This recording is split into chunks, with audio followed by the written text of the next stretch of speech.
Lagpas 60 anyos na, ginagawa mo pa rin ba yon? Sa edad na yan, dapat ay namumuhay ka na lang ng tahimik at naaayon sa iyong edad. Malamang narinig nyo na ang mga linyang ito. Ngunit, alam nyo bang napakadelikado ng ganitong pananalita?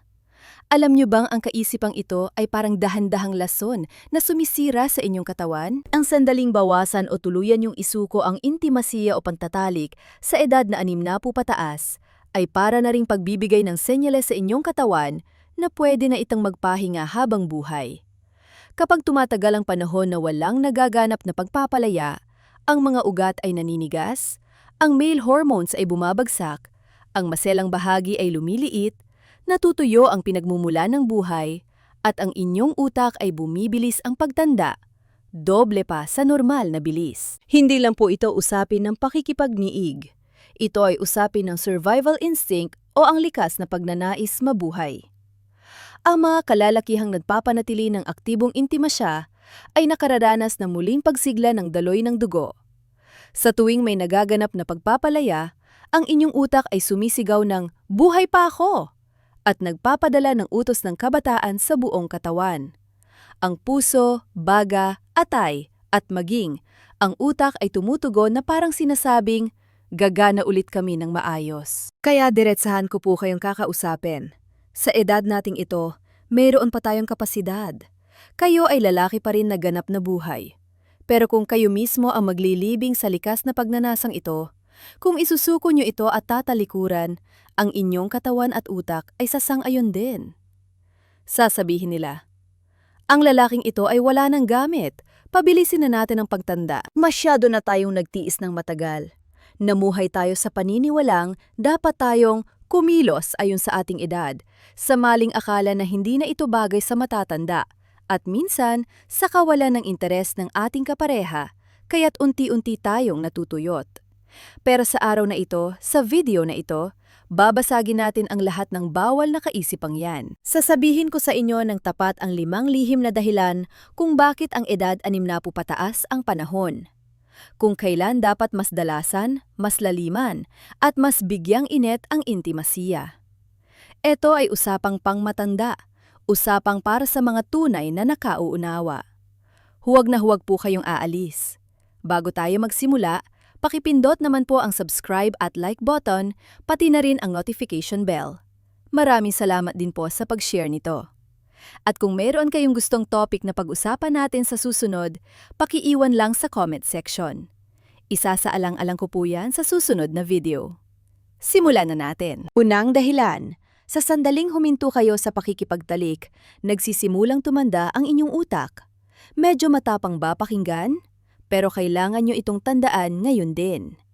Ang utak ng lalaki kapag walang stimulation o pampasigla ay nalalanta. At ang simula ng siglang yan ay nagmumula sa ating pagkalalaki. Kahit pa humina ang pakiramdam sa dulo ng inyong mga daliri sa kamay at paa pagtuntong ng 60, ang inyong maselang bahagi ay nananatiling sensitibo at buhay ang mga nerves. Dahil ang bahaging ito ay hindi lang para sa pagpaparami, kundi nag-evolve para sa ating kaligtasan. Ang pagtindig habang may intimasiya ay hindi lang simpleng pananabik. Ito ay senyales na nagigising ang inyong utak.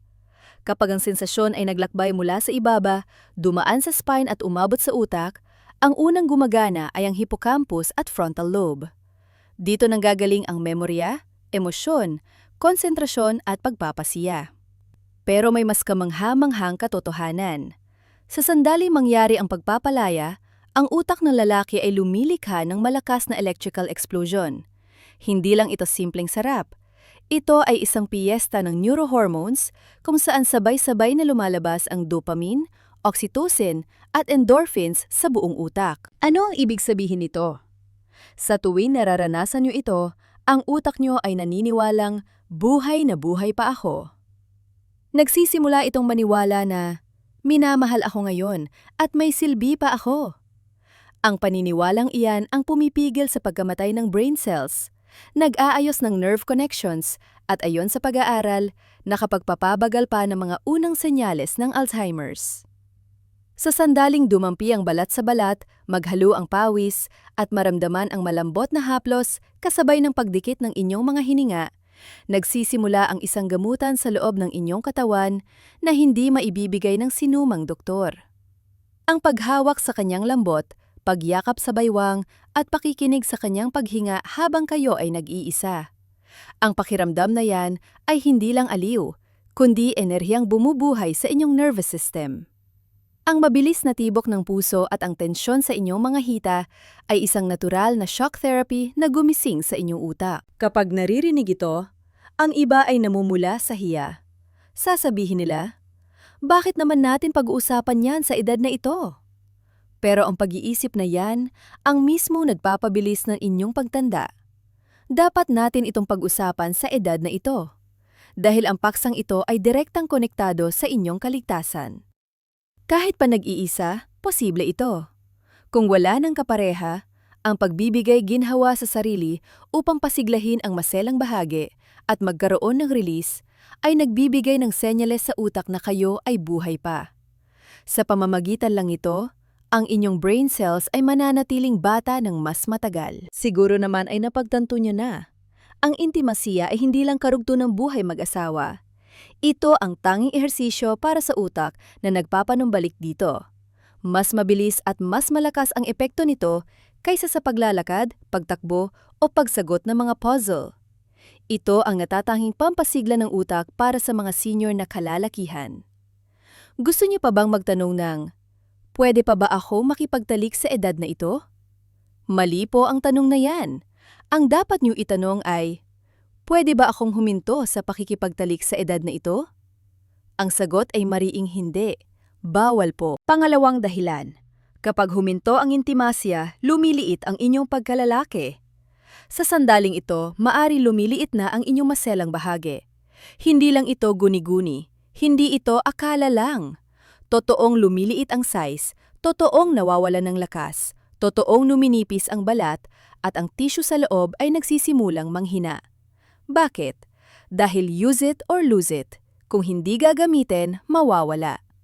Ang pagkalalaki ay binubuo ng mga ugat, kalamnan at nerves. Pero kung titigil ang intimasya, titigil ang pagpapalaya.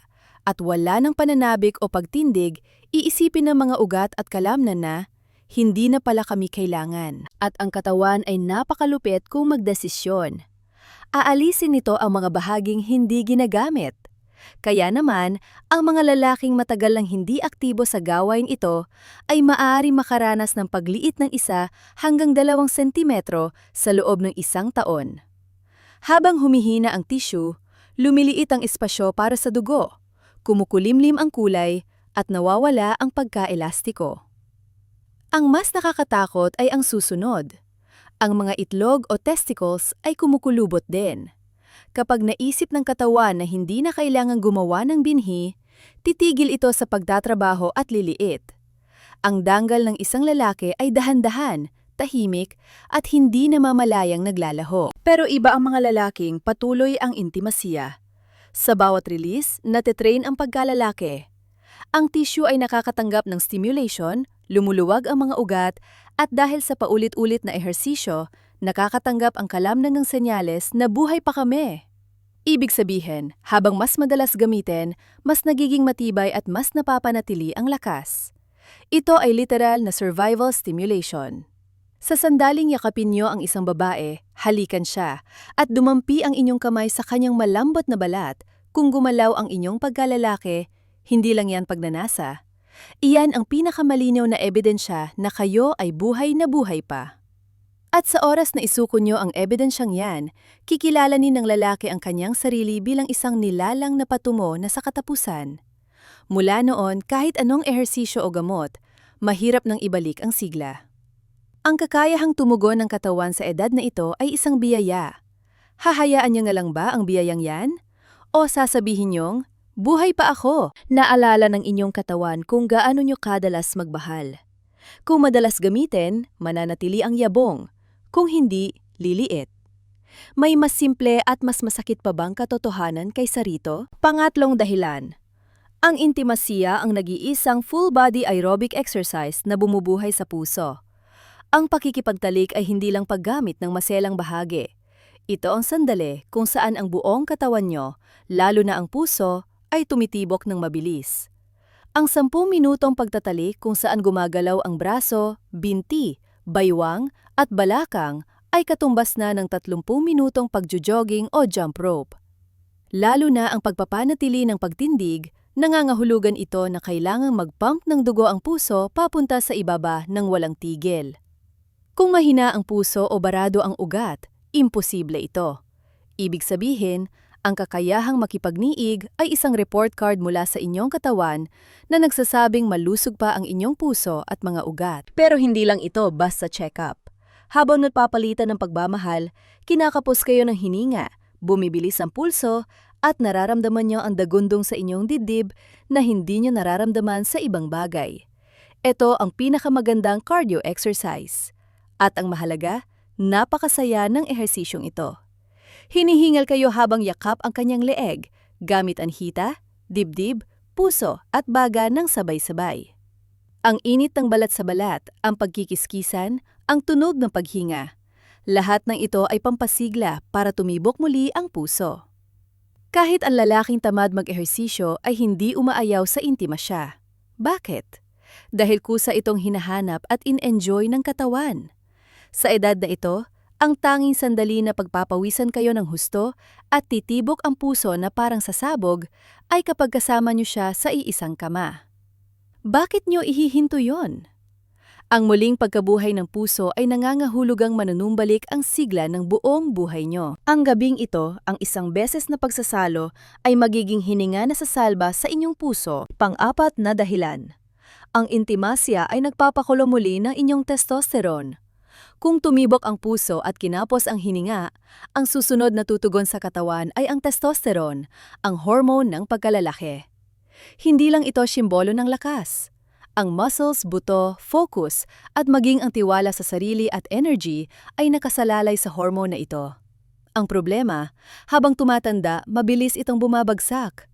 Paglagpas ng 60, wala pa sa kalahati ang natitira kumpara noong kabataan nyo. Kaya nagiging matamlay ang muka, lumalaki ang tiyan, at nawawala ng gana. Pero may magandang balita. Kapag nagkaroon ng intimasya, muling sumisirit pataas ang testosterone. At ito ay natural, walang ineksyon, walang gamot.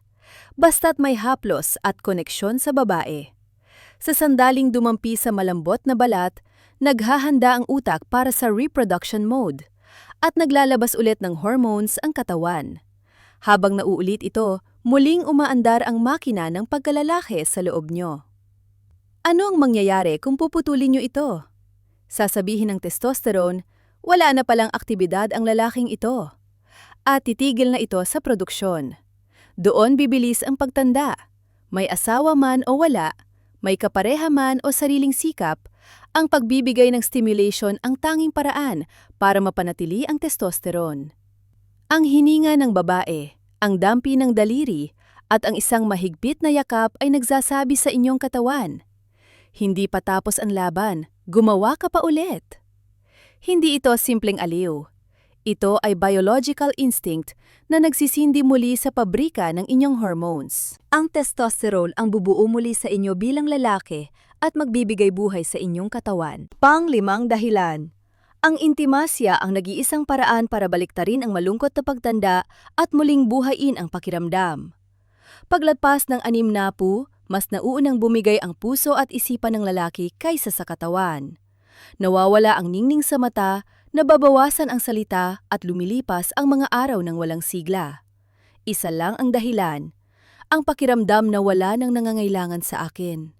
Pero dapat niyong malaman na ang isang gabi ng intimasya ay kayang baguhin ang lahat ng emosyong yan. Sa sandali magdikit ang katawan niyo at ng isang babae, sabay-sabay na lumalabas ang oxytocin, dopamine, at serotonin sa utak na lalaki. Ito ay natural na antidepressant na mas mabilis at mas epektibo kaysa sa anumang gamot. Kapag humawak ang kamay sa kanyang balat, nagtama ang hininga at naghalo ang init, kakalat sa buong katawan ang pakiramdam na may silbi pa pala ako. Hindi ito simpleng sarap. Ito ay malalim na emosyonal na pampasigla na nagpaparamdam muli ng layunin sa buhay. Ang intimasya ay nagbabalik ng tiwala sa sarili. Ang kasiguraduhan na, kaya ko pa pala. Kapag naramdaman yon, tumutuwid ang tayo ng lalaki, lumilinaw ang pananalita at nagbabago ang pananaw sa buhay. Kahit sa sariling sikap, napananatili ang epektong ito.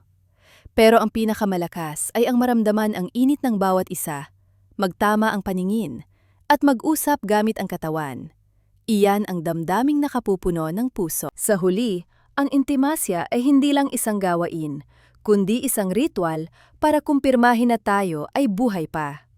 At habang inuulit ang ritual na ito, lumalayo ang inyong puso sa lungkot at depresyon. Sino ba naman ang madaling makakapag-usap ng ganito sa edad natin? Intimasya, pagpapalaya, haplos ng babae at pagnanasa ng lalaki. Sabi ng mundo, itigil na yan. Pero sinasabi ko sa inyo, hindi. Ang pagnanasang iyan ay humihinga pa rin sa loob natin. Ang gustong magmahal, yumakap, humawak at makaramdam ng init ng buhay, hindi yan nawala. Masyado lang natin itong pinigil at tinalikuran ng matagal. Pero simula ngayon, hindi ba dapat mabuhay na tayo ng iba? Habang nakakatugon pa ang katawan, habang tumitibok pa ang puso, habang gumagana pa ang pagkalalaki at sumisigaw ang utak, nabuhay siya, sayang naman kung tatalikuran natin ito. Ang intimasya ay hindi lang sarap, ito ay oras para patunayan na kaya nyo pang magmahal, nabuhay kayo, at may mainit na damdamin pa kayong maibibigay. Ang video na ito ay ginawa para sa inyo. Huwag na kayong magtago, huwag sumuko, at pangalagaan ang damdamin nagsasabing, kaya ko pa. Kung ang video na ito ay nakapukaw sa inyong damdamin, kung nasabi nyo sa sarili nyo na, tama, kailangan ko ang paalalang ito, pakiusap, pindutin nyo na ang like button diyon. Hindi lang yan simpleng click, kundi isang tahimik na deklarasyon na pinipili niyo muli ang buhay, ang pag-ibig, at ang inyong sarili. At mag-subscribe na rin kayo sa channel na ito.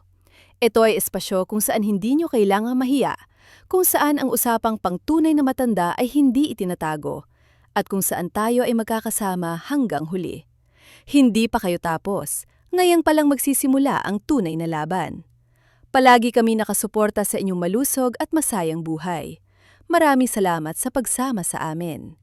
Ito ang Starry Night Senior Life.